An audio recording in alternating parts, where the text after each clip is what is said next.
The Silver Chair by C.S. Lewis. Chapter 4. A Parliament of Owls. Owls? Owls. Oh, hours. Owls. Oh. The yeah. bird. Yeah, Yes. I've got the right one. It is a very funny thing that the sleepier you are, the longer you take about getting to bed. Especially if you're lucky enough to have a fire in your room. Jill felt she couldn't even start undressing until she had sat down in front of the fire first for a bit. She had already said to herself about 5 times, "I must go to bed," when she was startled by a tap on the window. She got up, pulled the curtain, and at first saw nothing but darkness. Then she jumped and started backwards, for something very large had dashed itself against the window, giving a sharp tap on the glass as it did so. A very unpleasant idea came into her head. Suppose they have giant moths in this country. Ugh! But then the thing came back, and this time she was almost sure she saw a beak, and that the beak had made the tapping noise. "It's some huge bird," thought Jill. "Could it be an eagle?" She didn't very much want a visit from an eagle, but she opened the window and looked out. Instantly, with a great whirring noise, the creature alighted on the windowsill and stood there filling up the whole window, so that Jill had to step back to make room for it. Oh, dear. It was the owl. "Hush, hush, to-woo, said the owl. "Don't make a noise. Now, are you two really in earnest about what you've got to do?" "About the lost prince, you mean?" said Jill. "Yes, we've got to be." For now she remembered the lion's voice and face, which she had nearly forgotten during the feasting and the storytelling in the hall. "Good," said the owl. "Then there's no time to waste. You must get away from here at once. I'll go and wake the other human. Then I'll come back for you. You'd better change those court clothes and put on something you can travel in. I'll be back in 2 twos. To-woo!" And without waiting for an answer, he was gone. If Jill had been more used to adventures, she might have doubted the owl's word, but this never occurred to her. In the exciting idea of a midnight escape, she forgot her sleepiness. She changed back into sweater and shorts. There was a guide's knife on the belt of the shorts, which might come in useful, and added a few of the things that had been left in the room for her by the girl with the willowy hair. She chose a short cloak that came down to her knees and had a hood. Just the thing, if it rains, she thought. A few handkerchiefs and a comb, and then she sat down and waited. She was getting sleepy again when the owl returned. "Now we're ready," it said. "You'd better lead the way," said Jill. "I don't know all these passages yet." "To-woo," said the owl. "We're not going through the castle. That would never do. You must ride on me. We shall fly." "Ugh," said Jill, and stood with her mouth open, not much liking the idea. "Shan't it be too heavy for you?" "To-woo, to-woo! Don't be a fool. I've already carried the other one. Now, but we'll put out the lamp first." As soon as the lamp was out, the bit of the night which she saw through the window looked less dark, no longer black, but grey. The owl stood on the windowsill with his back to the room and raised his wings. Jill had to climb onto his short, fat body and get her knees under the wings and grip tight. The feathers felt beautifully warm and soft, but there was nothing to hold on by. "I wonder how Scrub liked his ride," thought Jill. And just as she was thinking this, with a horrid plunge they left the windowsill, and the wings were making a flurry round her ears, and the night air, rather cool and damp, was flying in her face. It was much lighter than she expected, and though the sky was overcast, one patch of watery silver showed through where the moon was hiding above the clouds. The fields beneath her looked grey, and the trees black. There was a certain amount of wind, a hushing, ruffling sort of wind. which meant the rain was coming soon. The owl wheeled round so that the castle was now ahead of them. Very few of the windows showed lights. They flew right over it, northwards, crossing the river. The air grew colder, and Jill thought that she could see the white reflection of the owl in the water beneath her. But soon they were on the north bank of the river, flying above wooded country. The owl snapped at something which Jill couldn't see. "Oh, don't, please," said Jill. "Don't jerk like that. You nearly threw me off." "I beg your pardon," said the owl. "I was just nabbing a bat. There's nothing so sustaining in a small way as a nice plump little bat. Shall I catch you one?" "No, thanks," said Jill with a shudder. He was flying a little lower now, and a large black-looking object was looming up towards them. Jill had just time to see that it was a tower, a partly ruinous tower, with lots of ivy on it, she thought, when she found herself ducking to avoid the archway of a window, as the owl squeezed with her through the ivied cobwebby opening, out of the fresh grey night, into a dark place inside the top of a tower. It was rather fusty inside, and the moment she slipped off the owl's back, she knew, as one usually does somehow, that it was quite crowded. And when the voices began saying out of the darkness from every direction, "To-woo, to-woo," she knew it was crowded with owls. She was rather relieved when a very different voice said, "Is that you, Pole?" "Is that you, Scrub?" said Jill. "Now," said Glimfeather, "I think we're all here. Let us hold a parliament of owls. To-woo, to-woo, true for you. That's the right thing to do," said several voices. "Half a moment," said Scrub's voice. Half a moment," said Scrub's voice. "There's something I want to say first." "Do, do, do," said the owls, and Jill said, "Fire ahead." "I suppose all you chaps, owls I mean," said Scrub, "I suppose you all know that King Caspian X in his young days sailed to the eastern end of the world.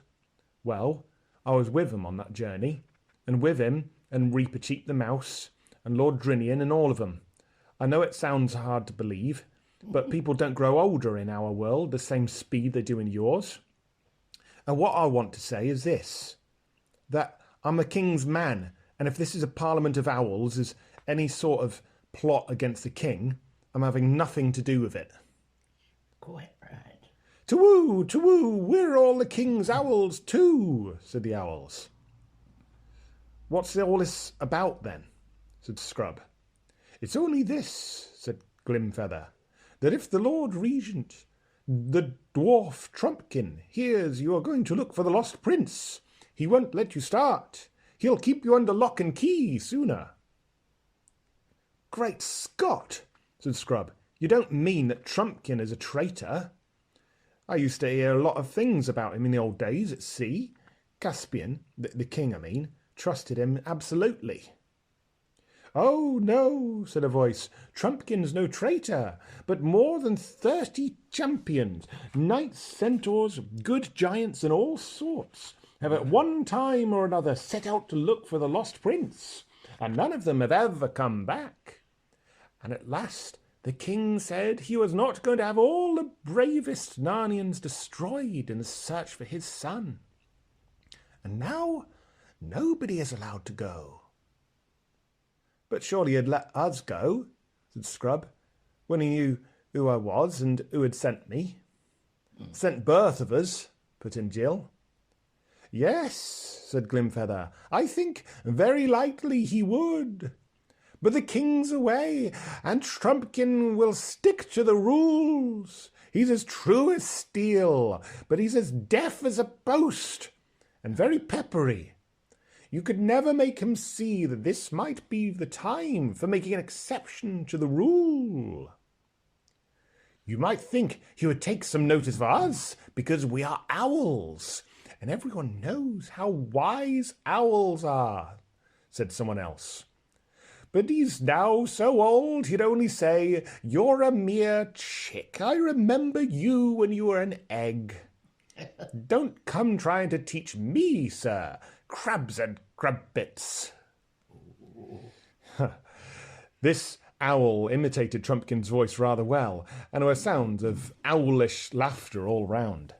The children began to see that the Narnians all felt about Trumpkin as people feel at school about some crusty teacher whom everyone is a little bit afraid of, and everyone makes fun of, and nobody really dislikes.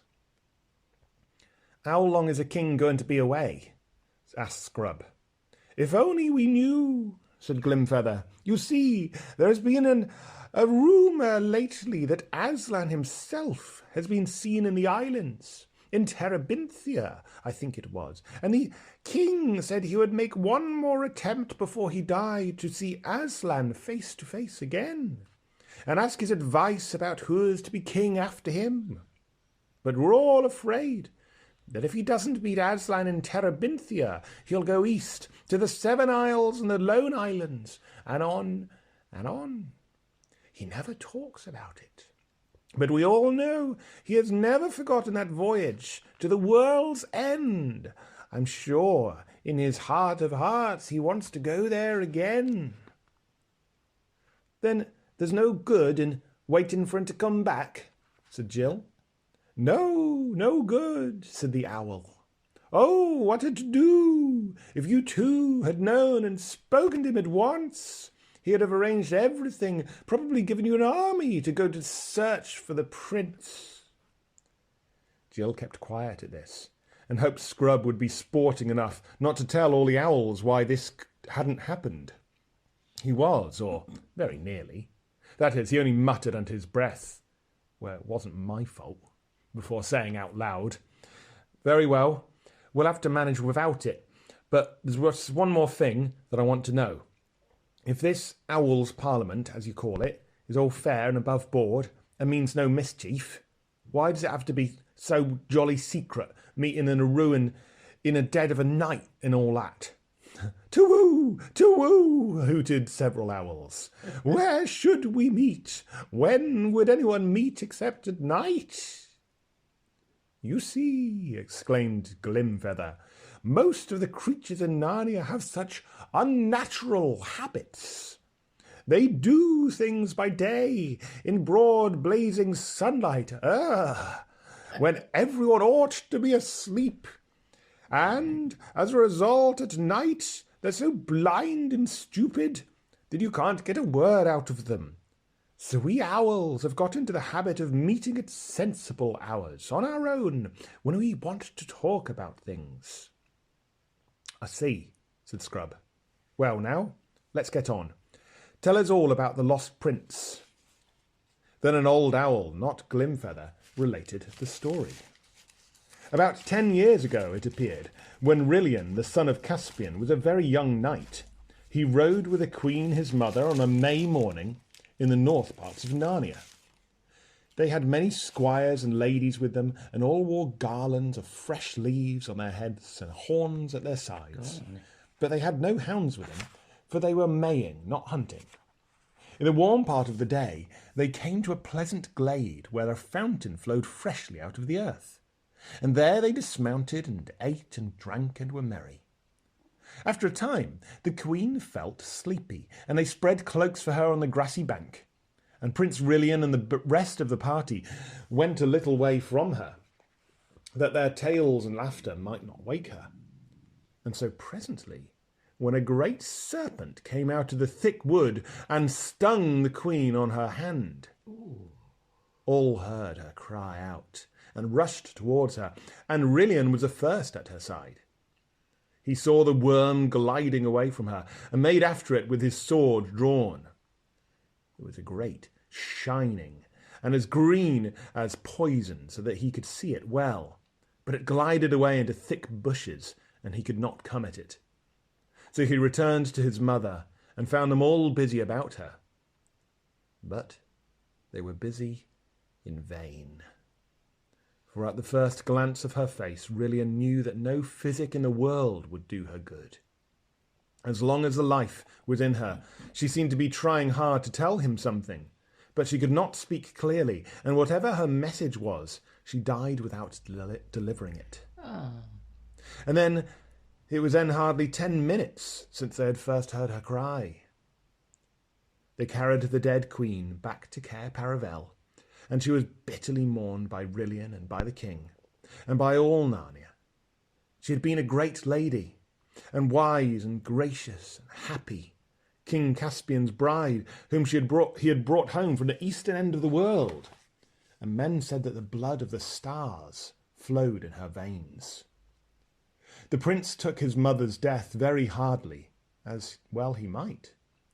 After that, he was always riding on the northern marches of Narnia, hunting for that venomous worm, to kill it and to be avenged. No one remarked much on this, though the prince came home from his wanderings looking tired and distraught. But about a month after the queen's death, some said they could see a change in him. There was a look in his eyes as of a man who had seen visions, though he'd be out all day, and though he'd be out all day, his horse did not bear the signs of hard riding. His chief friend among the older courtiers was a Lord Drinian, he who had been his father's captain on that great voyage on the east parts of the earth.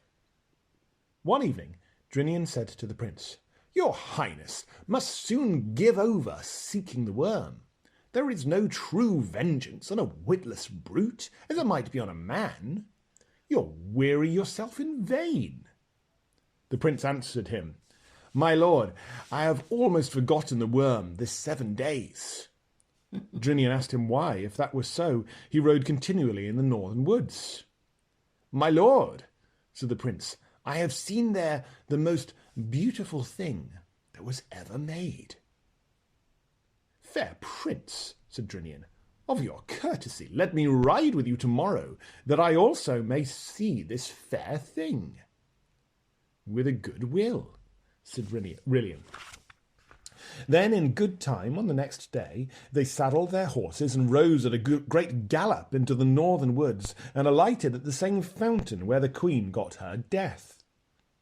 Drinian thought it strange that the prince should choose that place of all places to linger in, and there they rested till it came to high noon. And at noon Drinian looked up and saw the most beautiful lady he had ever seen. And she stood at the north side of the fountain, and said no word, but beckoned to the prince with her hand, as if she bade him to come to her. And she was tall and great, shining, and wrapped in a thin garment of green as poison. And the prince stared at her like a man out of his wits. But suddenly the great lady was gone. Drinian knew not where, and the two returned to Cair Paravel.